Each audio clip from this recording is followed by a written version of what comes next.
আসসালামু আলাইকুম সম্মানিত দর্শক শ্রোতা, আপনাদের সবাইকে স্বাগতম আমার ছাদ বাগানের নতুন একটি ভিডিওতে। এই ভিডিওতে আমি আপনাদেরকে আমড়া চাষ এবং আমড়ার যেই জাতসমূহ এবং আমার অভিজ্ঞতা থেকে বিভিন্ন ধরনের আমি তথ্য দেব আপনাদেরকে।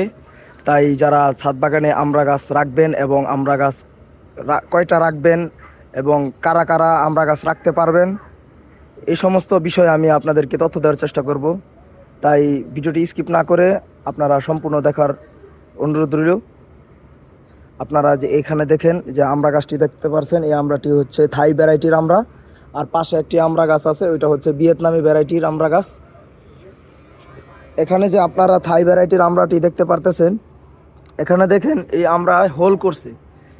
এখানে হোল করার কারণ আছে, এখানে আমি কীটনাশক এখানে স্প্রে করি না।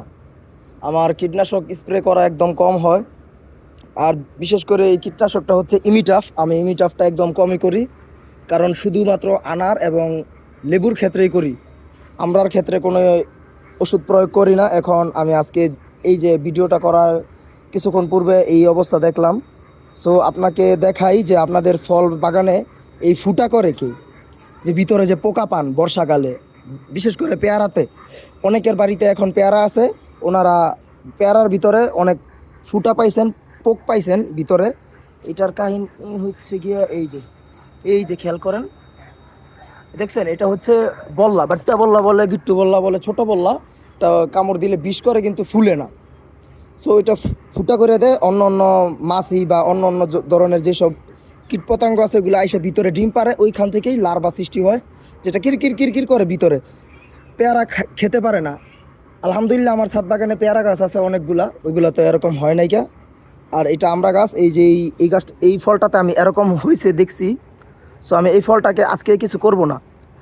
আর এখন এই যে আমার হাতে যে ফলগুলো দেখতে পারতেছেন, সাইজগুলো আলহামদুলিল্লাহ সাইজে আসতেছে। এটা লম্বা হয় প্রথম, তারপর গোল হয়। এটা হচ্ছে আমার প্রথমত এটার ঘটনা, যে আমার অভিজ্ঞতাকে আমি আপনাদেরকে বলি। এই গাছটা এখন বর্তমানে দুদিক থেকে রোদ পাচ্ছে। এক হচ্ছে পূর্ব দিকের মিষ্টি রোদটা, আর হচ্ছে উত্তর দিকের রোদটা। কিন্তু উত্তর দিকের রোদটা পাওয়ার, আপনারা দেখেন খেয়াল করেন, এই যে এখানে আমার নেট দেওয়া আছে। উত্তর দিক থেকে যে রোদটা আসে এটা হালকা আসে, এবং এখানে আম গাছ আরও যে দেওয়ালটা দেখতে পারতেছেন, এই দেওয়ালের কারণে একটু কম আসে, রোদটা কম আসে, যে রোদের যে হিটটা কম আসে। এর আগে এই গাছটা রোদ পছন্দ করতো, সারা বছরই পছন্দ করে রোদ। কিন্তু আমরা জানি, আমি যখন চাষ করছিলাম, মানে শুরু করছিলাম, তখন আমি জানছি এটার সম্পর্কে, এটা অনেক রোদ পছন্দ করে। আমি কি করছি, এইটাকে নিয়ে আমি এমন জায়গায় রাখছি যে জায়গা থেকে 3 দিকে রোদ আসে, পূর্ব, পশ্চিম এবং উত্তর, এই 3 দিকের রোদ আসে। রোদ আসা সমস্যা হইতো কি, আমার সমস্যা হইতো, মানে ফুল ধরতো আলহামদুলিল্লাহ ঠিক আছে। এই যে আপনারা এখানে দেখেন খেয়াল করেন, এই যে ফুল আছে, এই যে ফুলটা দেখতে পারতেছেন। এই কিছুদিন আগে এই যে ফুল থেকে আমরা হয়েছে, এই যে দেখেন, এই যে এগুলা ফুল থেকে আমরা হয়েছে। এই যে এগুলো তো গুটি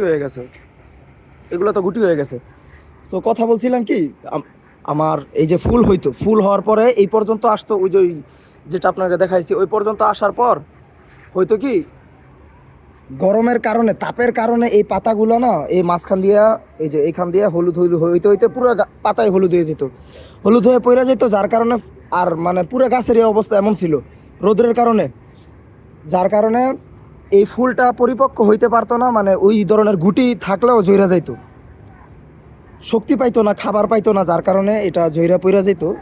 কিন্তু ফুল আসতো প্রচুর, এখনও ফুল আসে আলহামদুলিল্লাহ, প্রচুর ফুল আসে, সেম ফুল আসে। কিন্তু ওইখানে এই পাতা ঝরার কারণে, এটা শক্তি না পাওয়ার কারণে আমার ফল দিত না। ওইখানে আমি এই ধরনের সমস্যা ফেস করছি। পাতা ঝরে যেত, ফুল ঝরে যেত, যে ছোট ছোট ফল হইতো ওইগুলো ঝরে যেত, থাকতো না, একটাও থাকতো না।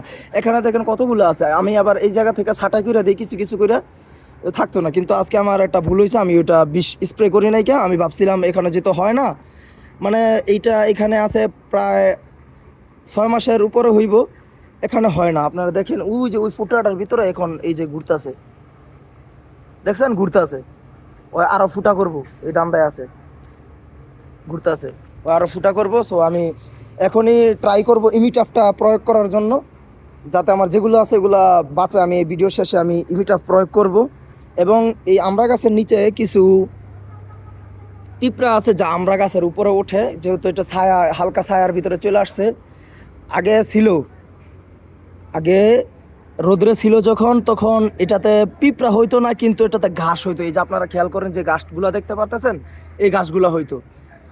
আমি কি করতাম, যেহেতু পাতা পড়ে যেত, পাতা পড়ার কারণে আমি বেশি বেশি পানি দিতাম, পাতা আবার আসতো, কিন্তু ঘাস হইতো।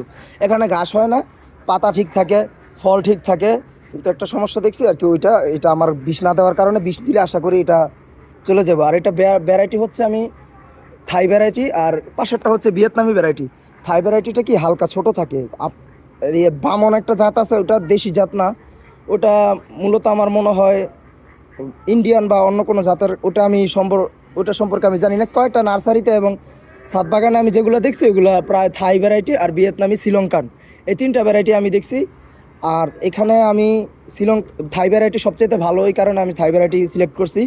এখন অনেকের আছে থাই ভ্যারাইটি, মানে একটু থাই ভ্যারাইটিটা একটু বড় হয়, শ্রীলঙ্কান ভ্যারাইটিটা এতটা বড় হয় না, থাই ভ্যারাইটিটা একটু বড় হয়। এই যে এখন দেখছেন যে লম্বা আকার, লম্বা থেকে একটু বড় হইব, গোল হইব। আর থাই ভ্যারাইটির একটা বৈশিষ্ট্য, প্রত্যেকটা ডালে, প্রত্যেকটা ডগায়, এই যে দেখেন এখানে আছে, এখানে আছে, এখানে আছেন, প্রত্যেকটা জায়গায় আপনারা এই আমরা দেখতে পারবেন। এই যে দেখেন, আলহামদুলিল্লাহ, আলহামদুলিল্লাহ, কত সুন্দর দূরে রাখছে। আমি ওই জায়গা থেকে সরাইছি, সরানোর পর থেকেই মানে এখন আর গুটি জ্বরে না, এখন রোদ ঠিকঠাক, পানিও ঠিকঠাক, সব ঠিকঠাক। এখন অনেকের আমরা বড় হয় না, আমরা বড় না হওয়ার পিছনে একটা কারণ হচ্ছে যেই সার প্রয়োগ করছেন আপনারা, যেই ধরনের জৈব সার, আমি জৈব সার বেশি প্রয়োগ করি, হয়তো ওই জৈব সারটা ততটা পাওয়ারফুল না। যদি পাওয়ারফুল জৈব সার দেন, অবশ্যই আপনার আমরা গাছ থেকে আমরার যে ফলনটা ওইটা বেশি মোটা হইবে। এবং আপনারা চেষ্টা করবেন যেগুলা মানে আর কি বরণ থাকে, যেসব জিনিসে বরণ থাকে, যেমন আপনার কয়েক ধরনের মাইক্রোনিউট্রিয়েন্ট আছে, ওইগুলো দিলে, এবং বোরন, জিঙ্ক, এগুলো ব্যবহার করলে। এখানে আমি ব্যবহার করছি, এই যে এগুলো দেখতে পাচ্ছেন, এগুলো কবুতরের যে বীজটা, এগুলো এই যে মটরশুঁটি, দানা দানা, তারপরে এই যে সূর্যমুখীর বীজ, অনেক কিছু দেখা যাইতেছে, আমি এগুলো ব্যবহার করছি। এই যে আপনারা যদি বেশি বৃষ্টি হয়, আমি যদি কাঁচা অবস্থায় দিয়ে দিই, তাহলে এগুলো থেকে গাছ হয়। আর যদি কাঁচা অবস্থায় না দিই, তাহলে এগুলো থেকে গাছ হয় না। এগুলো আমি পচায় তারপরে শুকাইছি, কারণ পচাইলে এগুলো বীজ ভিতর দিয়ে নষ্ট হয়ে যায় গ্যাসের কারণে। এই যে এই বীজটা যে গ্যাস থাকে, এই গ্যাসটার কারণে মানে আমি পলিথিন দিয়ে মোড়া রাখছিলাম এগুলো বীজটি নষ্ট করার জন্য, বীজ থেকে আবার সার হয়ে যায়। সো বীজগুলো নষ্ট করছি আমি, নষ্ট করার পর শুকাইয়ে আবার এইখানে দিছি আমি। এই যে কবুতরের পাখনা দেখতে পারতেছেন আপনারা, এগুলা পাখনা রাখছি আপনাদের দেখানোর জন্য, নয়তো আপনারা বুঝতে পারবেন না। এগুলো দিলে ফলটা বড় হয়। অনেকে বলে আমরা সাইজ বড় হয় না, অবশ্যই বড় হয়, আপনি সঠিক যত্ন করেন। আপনি যদি এটার ভিতরে মনোযোগ দেন এবং কি কি করতেছে, গাছটার নেচার কেমন, গাছের বাসা যদি বোঝেন, তাহলে গাছ আপনার বড় বড় ফল দিব। আর এইখানে দেখেন, এই যে এই জাতটা আমার মানে আমি 2 বছর আগে দোনোটা গাছ কিনছিলাম, কিন্তু এই গাছটা আমার যে দিছি আমি ফল সহকারে কিনছিলাম। আমি থাই ভ্যারাইটি বলছিল, এখন আমি জানি না কি ভ্যারাইটি, কিন্তু আইনা আমি যে চেক করছি, মানে থাইয়ের সাথে খাপ খায় কিনা, সেম টু সেম খাপ খাইছে, এটা থাই। আর এটা ভিয়েতনামি বলে আমার 2 বছর আগে দিছিল, এখন পর্যন্ত আমি কোনো ফল পাই নাই। এই পাশে দেখেন আমার মামার একটা বড় গাছ আছে, এই গাছটা রোদ পায়, প্রচণ্ড রোদ পায়। এটা পূর্ব, পশ্চিম এবং উত্তরের রোদ ঠিকই পায়, কিন্তু মাটির, এটা গরুর একটা শেড আছে, গরুর শেডের কারণে মাটির নিচে যেই মানে ওর জায়গাটা শুধু গোবর পাইতেছে, ওই ভেজিটেরিয়ান যে গ্রোথটা আছে, মানে লম্বা হওয়ার গ্রোথটাই ওই ঠিক রাখছে, কিন্তু ফল দেয় না। কারণ যে গোবরের ম্যাক্সিমাম আর কি আপনার ফল দেওয়ার ক্ষমতা থেকে মানে গ্রোথের ক্ষমতাটা বেশি রাখে। আর ঠান্ডা জায়গা থাকলে বা ছায়া জায়গা থাকলে গ্রোথটা সব গাছ বেশি দেয়, বেশি প্রাধান্য করে। অন্য যে খাদ্য, এগুলা মামা এদিকে ব্যবহার করে না, আর আমি এদিকে ব্যবহার করি কম। কারণ এই ভ্যারাইটি যদি ভালো হয়, আপনার অন্য খাদ্য এতটা প্রয়োজন পড়ে না, শুধু ফল বড় করার জন্য আমরাটায় আমি দেখছি, যেটা ফল বড় করার জন্যই আমরাটাই কিছু লাগে, এছাড়া আর কিছু লাগে না। আর ফল বড় করার জন্য আমি জৈব সার ব্যবহার করি, এমনি অন্য কোনো সার ব্যবহার করি না। আর যে এই ভিয়েতনামি গাছটা বলছিলাম, এই গাছটা আমি দেখছি, আমি কোনো কিছু ব্যবহার করি বা না করি, ওই ভেজিটেরিয়ান যে গ্রোথটা আছে ওইটা ঠিক রাখছে। গাছটা অনেক বড়, এই গাছটা এই পাশ থেকে দেখায় আপনাদেরকে, গাছটা অনেক বড়, এই গাছ থেকে অনেক বড়, এই গাছটা আরও বড় হইতাছে। সো আমি চাইতেছি যে 2 বছর হয়ে গেছে, একটা মিষ্টি আমরা গাছ যেটা কালো কলমের, ওটা 2 থেকে 4 বছর পর্যন্ত সময় লাগে। 2 থেকে 4 বছর পর্যন্ত সময় লাগে এটার মানে ফল ধরার।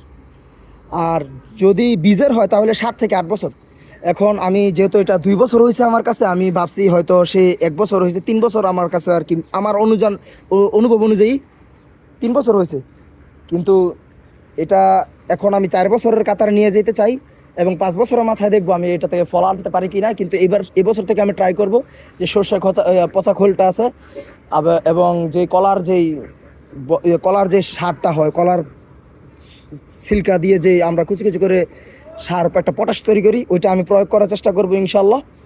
সো তখন আমি এটাকে দেখবো এটার কি হয়। এখন উনি আমার ভিয়েতনামি জাত বলে দিচ্ছে, কিন্তু মানে নার্সারিতে আপনারা যখন গাছ কিনবেন আপনারা জেনে বুঝে চলে যাবেন, তারপর আপনারা গাছ কিনবেন। নয়তো বলবো আমার থেকে ভালো কেউ গাছ বিক্রি করে না, এই জায়গার থেকে নার্সারির থেকে আর কোনো নার্সারি ভালো না, এমন তেমন অনেক কিছু বলে আপনাকে এই বিভিন্ন ধরনের ভ্যারাইটি আপনার হাতে ধরিয়ে দিতে পারে।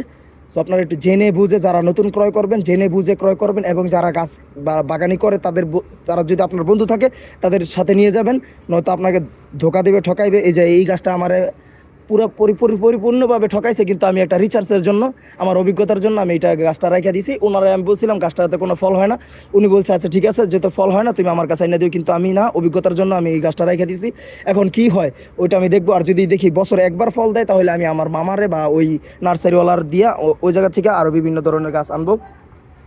সো ছাদ বাগানে আপনারা যারা বাগান করতে চান তারা যদি থাই ভ্যারাইটির কামরাঙ্গা, থাই ভ্যারাইটির আমরা, থাই ভ্যারাইটির পেয়ারা, থাই ভ্যারাইটির থাই অল টাইম ম্যাঙ্গো আছে, একটা 12 মাস অল টাইম ম্যাঙ্গো, ওটা অনেক অনেক মানে বলার বাইরে, মানে হাড়িভাঙ্গার যে একটা মানে মিষ্টতা, ওইটা ওই থাই অল টাইমের ভিতরে পাইবেন আপনারা।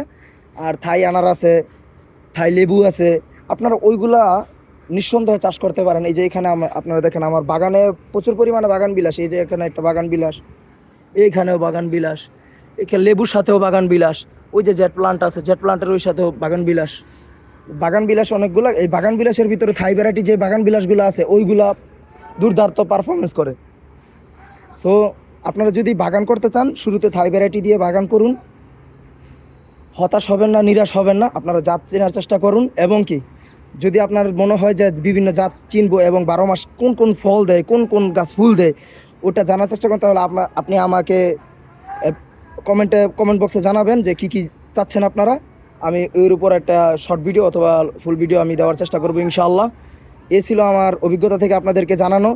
সো আপনারা যদি এই সমস্ত গাছ করতে চান অবশ্যই ভেবে চিন্তা করে আপনারা এই সমস্ত গাছ করবেন।